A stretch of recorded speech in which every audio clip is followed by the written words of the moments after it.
জুলাইতে তারা যখন হারুনের ভাতের হোটেলে আটক ছিলেন, তারা রাজি হয়ে গেছিলেন আন্দোলনটা সমাপ্তি টানার। অফিশিয়ালি আপনাদের টেলিভিশন রেকর্ড আছে, জিজ্ঞেস করেন।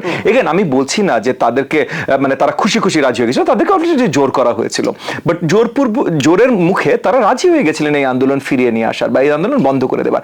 বাইরে যারা ছিলেন তারা থামান নাই।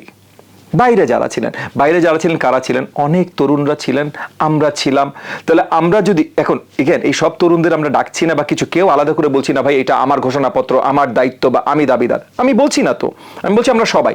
কিন্তু যদি তারা বলতে পারে, তাহলে এই দিক থেকে যদি একটা গ্রুপ শুরু করে যেটা তোমরা তো বিকিয়ে গেছিলে, তোমরা তো ভাতের হোটেলে ভাত খেয়ে তারপর বসেছিলে, তাহলে আমরা এখন দাবিদার, আমরা দিব জুলাই ঘোষণাপত্র, তাহলে তো আমরা যেই জায়গাটায় আসতে চাই সবাই ঐক্য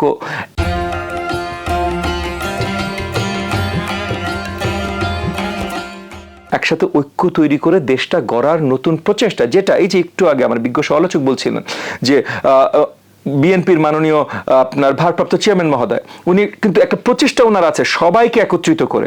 আমি এটাও আপনাকে মানে উইথ গুড মানে সর্ট অফ অথরিটি বলতে পারবো যে ওনার এই যে এনসিপি বা যতগুলো দল আছে যেগুলো এখন বিরোধিতা করছে, এদেরকে নিয়েও আলোচনার মাধ্যমে কোথায় একটা আমরা একটা মিডল প্যাথ আঁকতে পারি, এগুলোর আলোচনা এদের সাথেও কিন্তু মাননীয় ভারপ্রাপ্ত চেয়ারম্যান করে যাচ্ছেন বা করে গেছেন। সো তাহলে প্রচেষ্টাটা আসলে সবাই একত্রিত থাকার একটা জায়গা থেকে আসছে, অন্য জায়গাগুলো থেকে এই যে আমরা যে একত্রিত থাকতে পারি এটার ভিতরে একটা ভাঙন ঘটানোর আলোচনা চলছে বা কর্মকাণ্ড চলছে নিজেদের ফয়দা নেবার জন্য।